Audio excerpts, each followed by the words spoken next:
Hello, welcome to Moonshine and Music, the perfect music show. I'm your host, Joe Shelton. We have a great show for you today. Great news, the show is now on iTunes podcasts for everyone to go and get the audio version. So, in addition to be able to listen to it on Podbean, you can now subscribe on iTunes. And if you're listening to it on one of those and wish to see the video edition, it is currently only available on our YouTube channel. So go to our YouTube channel, subscribe there, hit the notification bell, all of that, and you won't miss any episodes. Now, today's episode is really good. We have one of my good friends, Chris Wilson. He's our special guest today.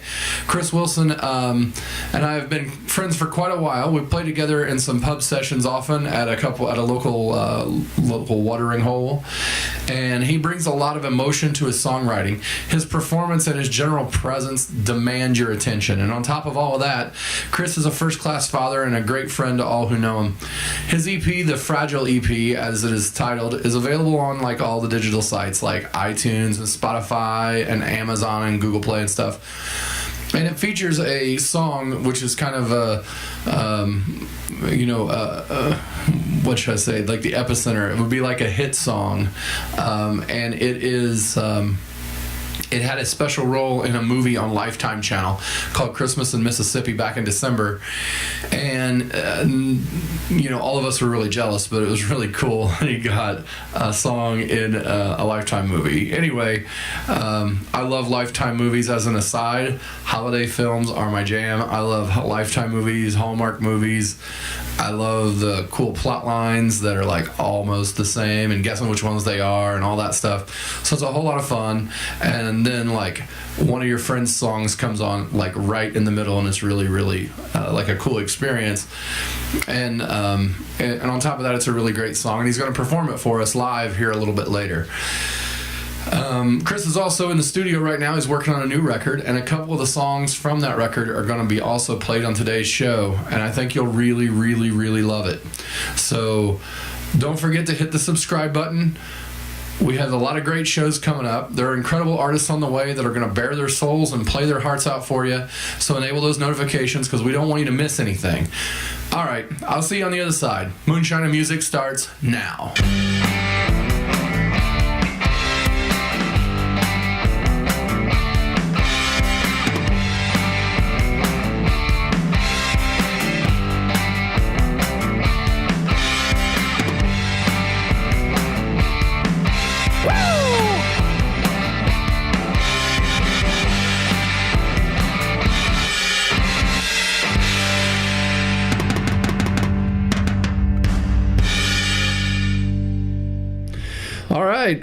We got Chris Wilson here. Welcome to Moonshine and Music. How are you today? I'm doing all right. It's really good to have you in. Thank you. We're going to cover all sorts of ground that has never been covered before in a podcast. Okay. Wow. I'm excited now. Now you're ready to go? Mm-hmm. I don't know. I guess start off, where'd you grow up? Grew up here in Indy. Grew up on the south side, Center Grove area mostly. I lived there through high school and graduated from Center Grove. I'm reminded the longer I'm in Indy about how Center Grove is, I think, the hardest place to get to in town. I think it's at least 45 minutes from everywhere. There's just no convenient way of getting there. So yeah, I was used to traveling around, getting to the city, but having to drive a lot to do it. Yeah. So did you go to college or? I tried it. I did a little bit of college just out of high school, and then took semesters off here and there. Ended up at IUPUI and ended up never finishing there, to which I always feel like I need to tell people that I'm 36 years old and I've still yet to be asked for a college diploma of any sort. So I think it's okay. Just I think we just paid off our loans about 1.5 years, 2 years ago with nothing to show for it. So pretty proud of that. Oh, that sucks. Mm-hmm. We do require a college diploma to be presented. No, this was good though. I appreciate you guys having me. So growing up, your parents, were they around a lot? Was the Did they? What did they do for a living? And This is getting deeply personal really quickly. it does. No, my parents separated when I was probably around 4 years old. So raised in a house with a single mother, 2 older sisters. But I got a lot of my, I think, love for music from my father. And he was not a musician himself, but just a lover of kind of a music geek, a guy that would so I actually inherited a lot of music from him and kind of my awareness of music, and I have to credit him with 2 of my favorite loves of Elvis Costello and Steely Dan. But yeah, I grew up in a house of 3 women and me. So I was the one boy, youngest of 3 kids, and so yeah, it didn't seem too odd at the time. It seemed pretty normal, and but I think I'm more sensitive for it. Does the the Elvis Costello and Steely Dan really influence your songwriting? Or I don't know that I can say I pull anything from Steely Dan. I don't have that brain. I was actually just discussing this idea of production styles and how some of my favorite records are everything from like Bon Iver's Forever Ago, which is this like really rough thing that he did in a cabin up in Wisconsin years ago. I love that. I love the rawness of it, and I also love Steely Dan's Asia, which is like perfect. It's glossy and it's production perfection. And so I don't know where I land in that spectrum. Probably much closer to the former, but at the end of the day, it's people that I think have good songs or what shine through. So however you choose to produce them or what instruments you choose to use to communicate them.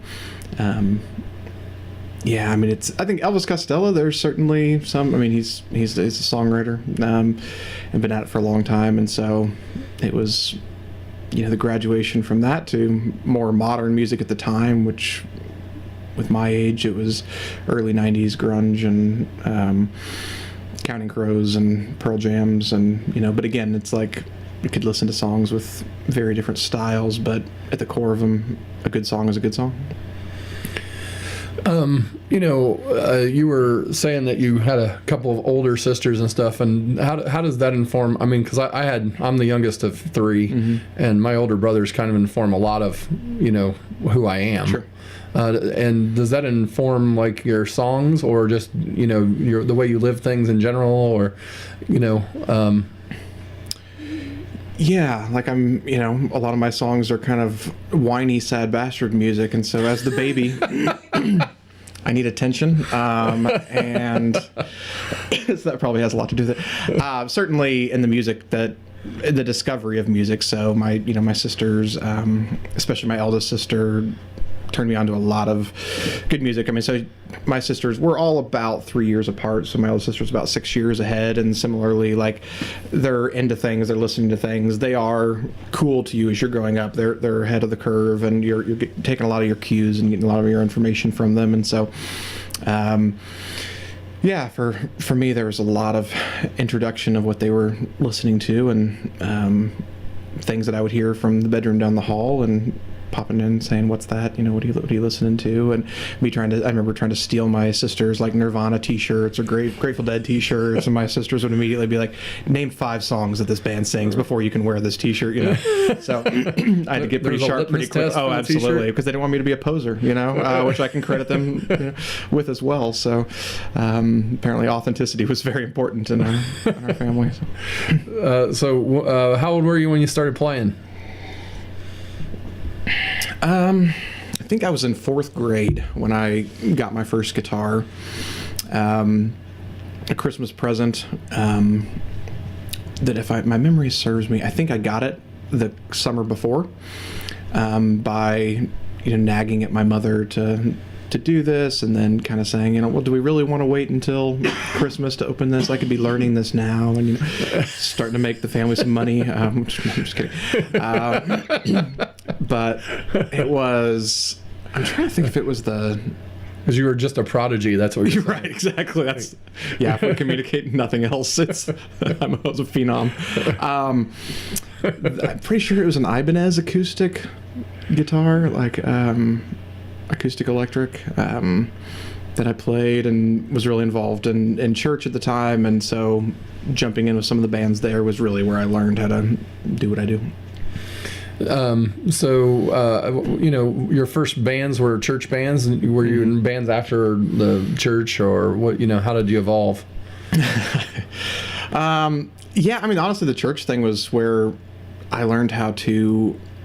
So, I mean, I found out much later, many years later, what was actually happening was I was so bad that I would rehearse with, because this particular band was all adults at the church where I was at, and a large youth group, and I would get up on stage and I would, we would rehearse together and all that, and then the time came for it actual to, when the group came in and we would start our songs, the sound guy would get the nod just to go ahead and turn my channel all the way down so nobody could hear me.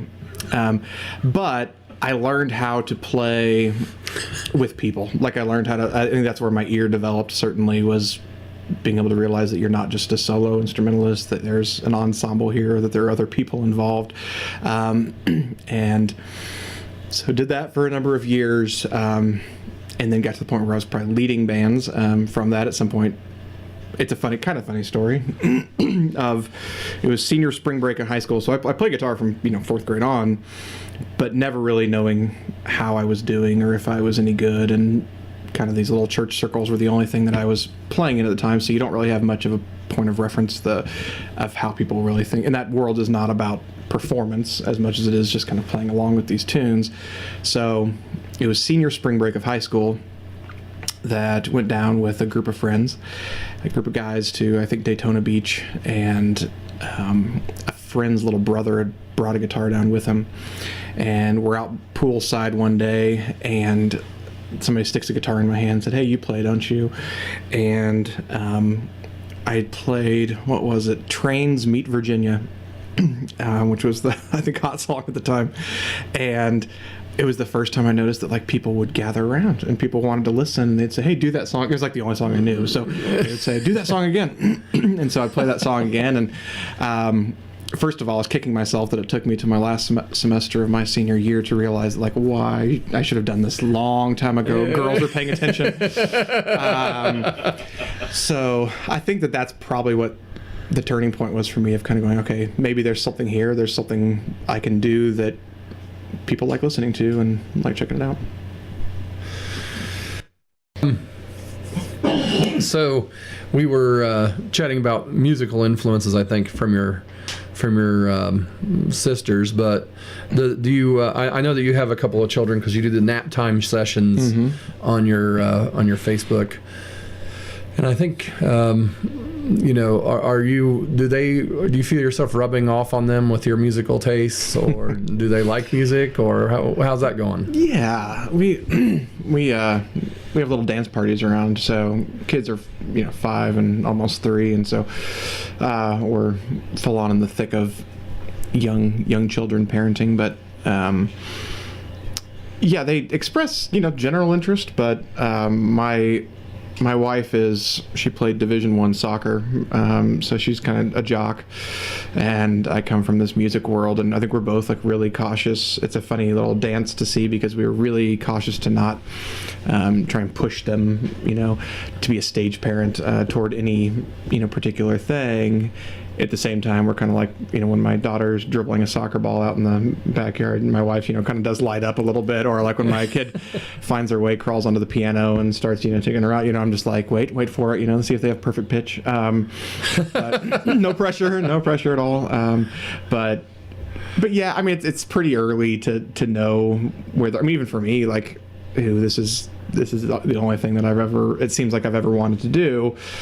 It, like I shared earlier, it didn't come until much later where I really felt like my focus was there to do it. And I think we're very cautious to not just overschedule the kids and have them run into 20 different things a week, and but kind of just want to allow them to be kids and let their natural interests form. And so yeah, it's fun to watch, and it's certainly fun when they start engaging in some of the things that you're really specifically interested in. But yeah, we'll wait and see where their focus ends up being. I know you've been writing a lot of new songs because you had the EP before, and you've got the new. It's going to be an LP or an EP, the new record that's EP. coming. EP be 5 songs. 5 songs. Mm-hmm.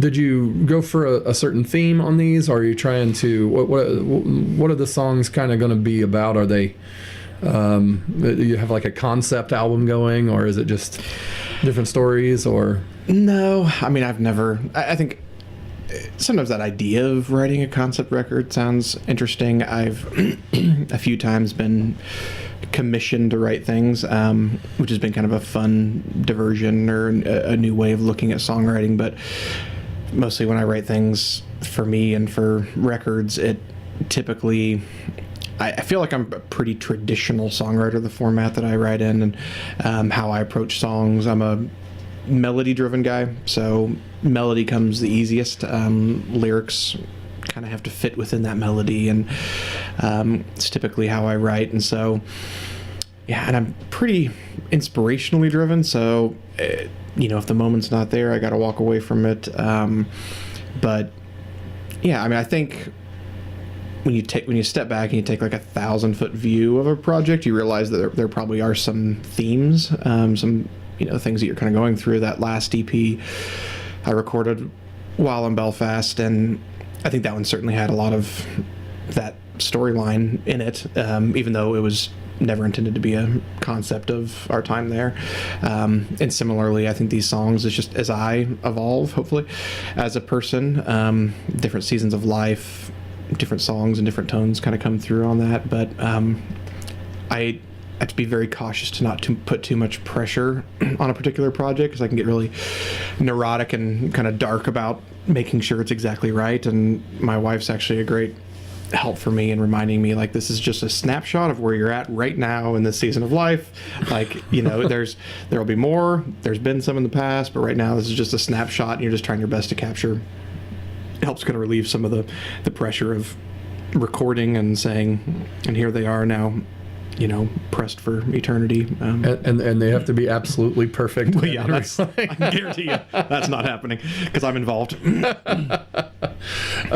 So, like you mentioned that you lived in Belfast, and I knew you've lived in Indiana. Have you lived other places? And how did you get over there to Ireland anyway? Sure. So about 7 years ago, my wife and I, no kids at the time, moved to San Diego. So from Indianapolis, just work related. Both my wife and I, the company that she was working for, was based out of Southern California, even though she worked for the office here in Indy. So there was an opportunity for her there. There was a job offer for me out there as well. So we kind of felt like, well, this kind of just makes sense. Let's try that for a while. So we lived out in San Diego for a few years. I was probably the only person in San Diego history that just complained about the weather all the time, as it was just a little too perfect. And I need this sad bastard songwriter needs some gloomy weather too. You need some rainy days for inspiration. Exactly. So I need something to complain about, and I'll find something regardless. It goes back to the You're the baby about 68 degrees sunny weather. Exactly. It's the baby in the family I need. So lived out there for a few years, and then.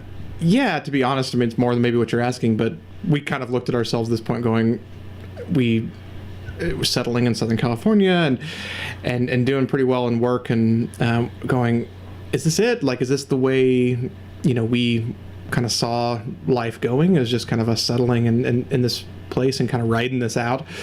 And really pretty young still at that point, and going like, no, I think, we realized that we have a real lust for adventure, and so we needed to kind of shake things up a little bit. And my wife had been toying around for a while. We came back to Indianapolis, and then my wife had been toying around for a while with the idea of going back to school and getting her master's degree,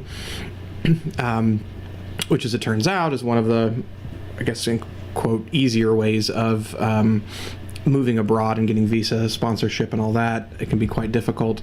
And so getting a student visa was a relatively easy way. I'm sure she doesn't feel like it was easy because she's the one that had to get her master's degree. It was easy to get the visa, but very challenging to get the master's yeah, exactly. degree. She actually delivered our second child right as her dissertation was starting up. So I take all that back.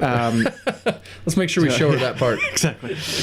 So yeah, we ended up living there for 3 years up in the north in Belfast, and which was an absolutely wonderful time, just for us personally, for me musically. My wife loved her time there as well, both in the studies, and then she got her peace studies degree in conflict resolution and reconciliation. So there's a lot of work in that area to be had.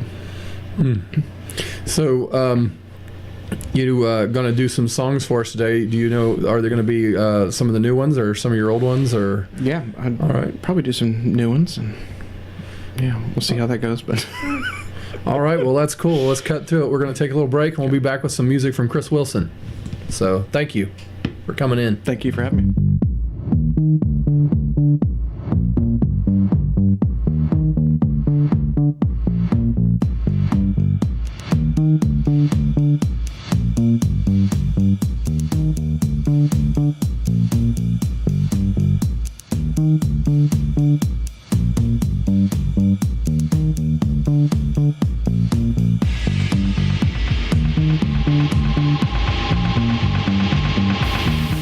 Next Sunday on Moonshine and Music, Mike Durham will join us in studio for a great interview with this new and upcoming artist, and he will perform 3 of his original tunes for us. So tune in and listen to this. Where there's nothing I wouldn't do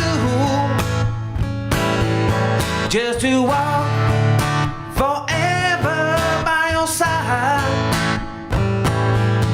And there's nothing, no, in the wide world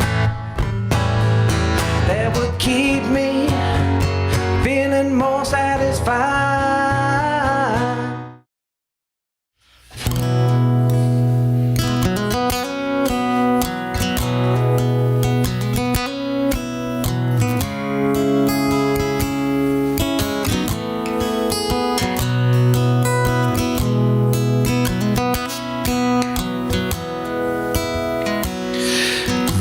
Whiskey don't burn like it used to. The late nights become part of the plan. We'll just wait and see what will be, where I land. When one cigarette just ain't enough, and sleep seems just out of reach. The loud voices inside spill out into the night on the streets.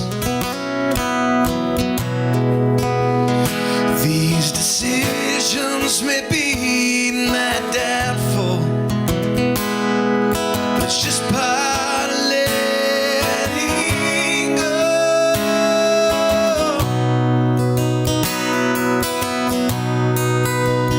That's when I know it's time to go.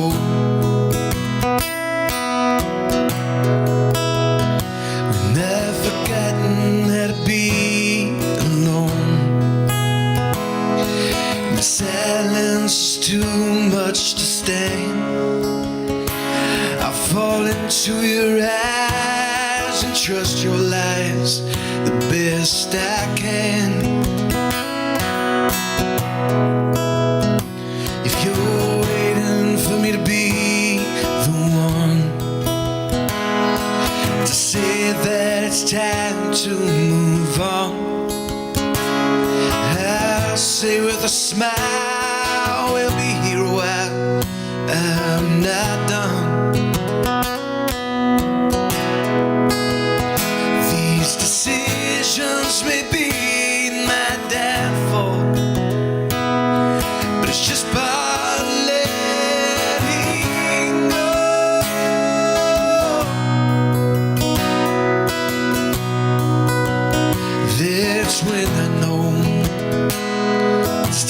tango.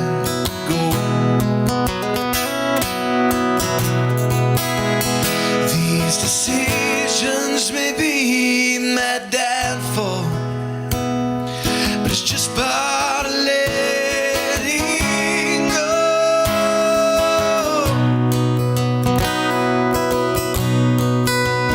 That's when I know it's time to go.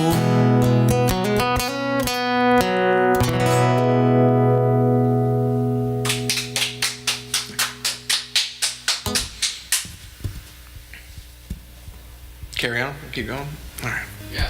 Introduce the song if you want as well. Well, that song is called Downfall. This song is called Jealous.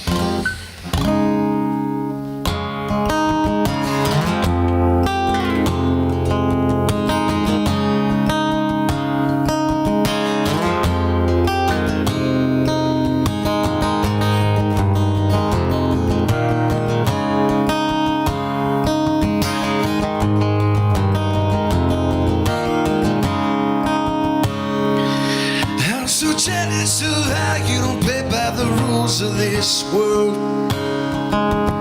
Your courage and lies, the great compromises you sold. Though we may never find forever, I'm told.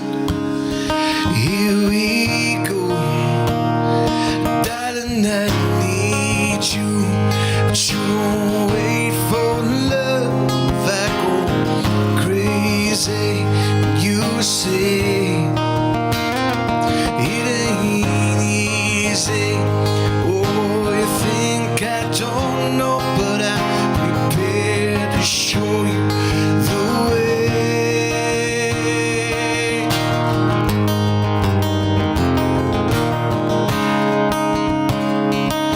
I'm so jealous of how you don't play by the rules of this world. Your fear and your strength, you make no mistakes, my girl. You swear that forever won't bring us together this time. And maybe you're right, but darling, I need you, but you won't wait for love. I go crazy when you say it ain't easy. Oh, you think I don't know, but I'm prepared to show you the way.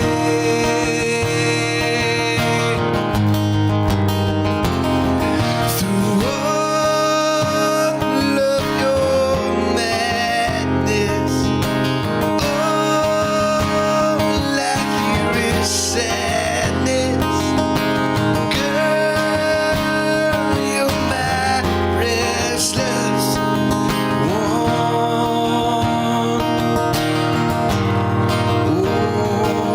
Through all of your madness, all I hear is sadness. Girl, I'll be your reckless one.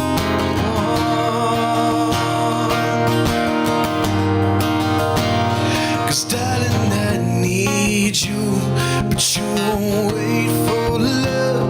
I go crazy when you say, darling, I need you, but you won't wait for love. I go crazy when you say it ain't easy. Oh, you think I don't know, but I'm prepared to show you the way.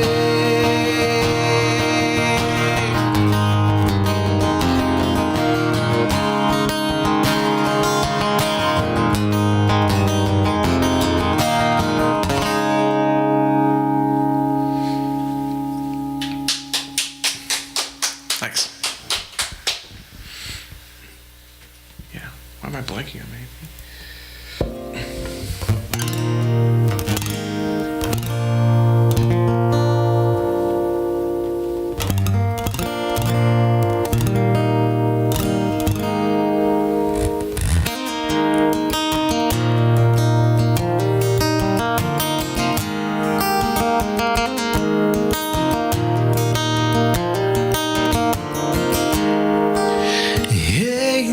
come back.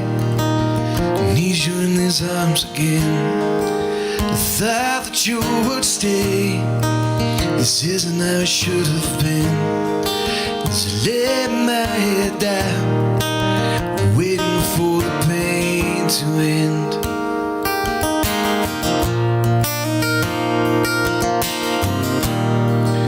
Standing in the pouring rain, will I ever see the sun again? You're the one I can't get over. And how I miss you in 1,000 ways, reliving every single day. No, I can't go lower.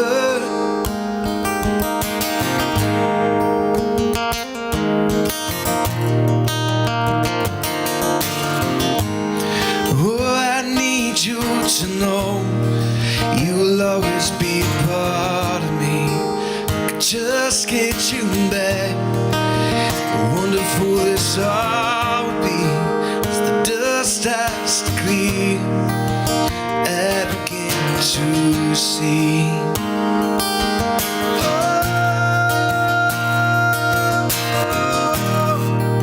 Standing in the pouring rain, will I ever see the sun again? You're the one I can't get over. And how I miss you in 1,000 ways, reliving every single day. No, I can't go lower.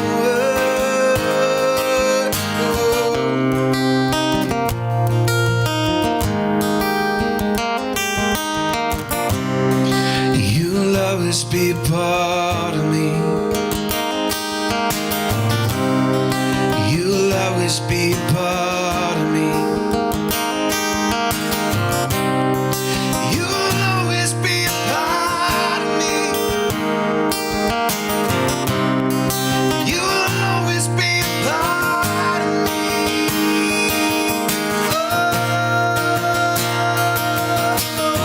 Oh, standing in the pouring rain, will I ever see the sun again? You're the one I can't get over. And how I miss you in 1,000 ways, living every single day. No, I can't go lower. Standing in the pouring rain, will I ever see the sun again? You're the one I can't get over. And how I miss you in 1,000 ways, reliving every single day. No, I can't go lower. Oh, you'll always be a part of me. You'll always be a part of me.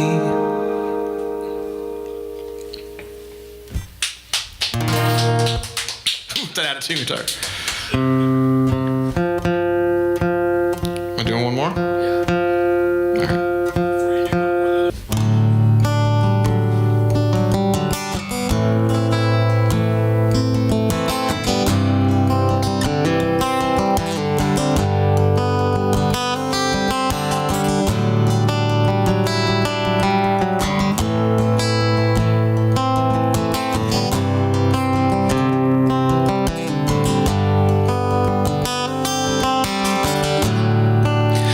We were only children when we stood and danced line, aimlessly with confidence. We figured out sometime, but time,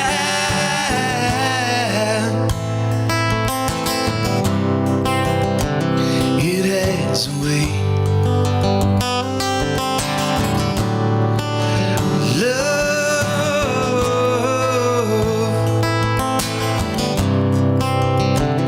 We'll have a day. Hey,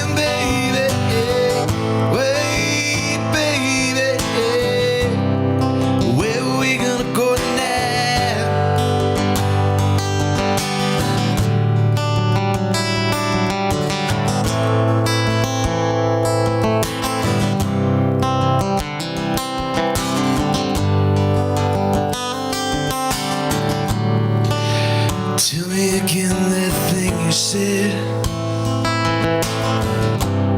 And we'll look back and see that these days have been more than hours, but the return of our belief.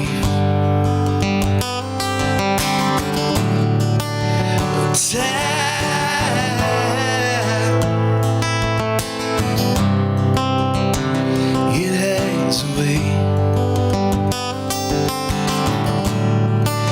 but love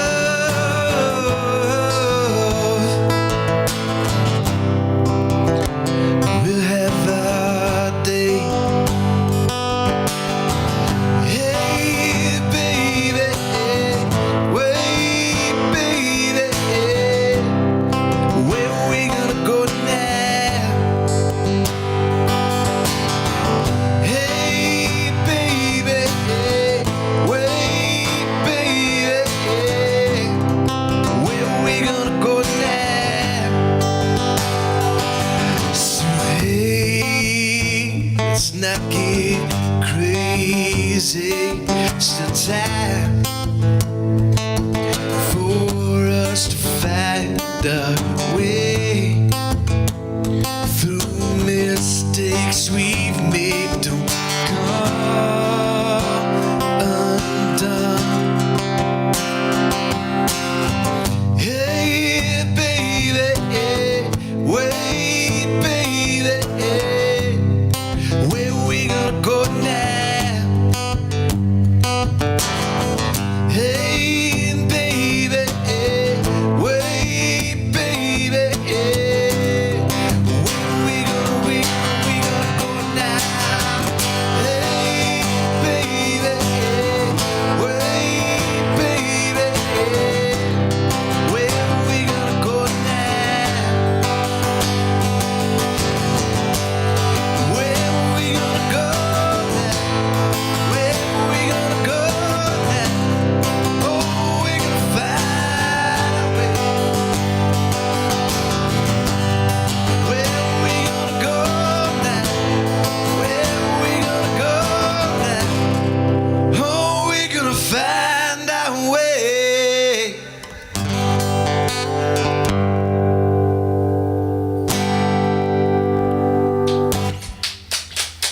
Thank you. Where are we going to go tonight? Like someplace to listen to Chris Wilson, because that was epic. I'm so jacked about this episode. I hope you guys are just as insanely thrilled. I keep listening to the performance over and over again, as I hope you will. Hey, don't let me forget to tell you, and I know I'm a broken record, but we need you to subscribe and share this episode with your friends and tell them all to come and listen or watch Moonshine and Music and help promote all of these great artists that we have on. Remember, next week's episode is coming up. It comes up every Sunday. And next week we've got Mike Durham, and I know you'll really enjoy Mike. Mike's just starting out in the music scene. He has a couple of really great tunes for you next week, so come and tune in. And we'll see you next time wait a minute. I'm supposed to also pitch some other stuff. Eat New Media is our production company, and they have done a fantastic job of putting together these episodes. And I want to give a lot of props to our other producer, Brandon Lay. And I want you guys to go check out Eat New Media's site.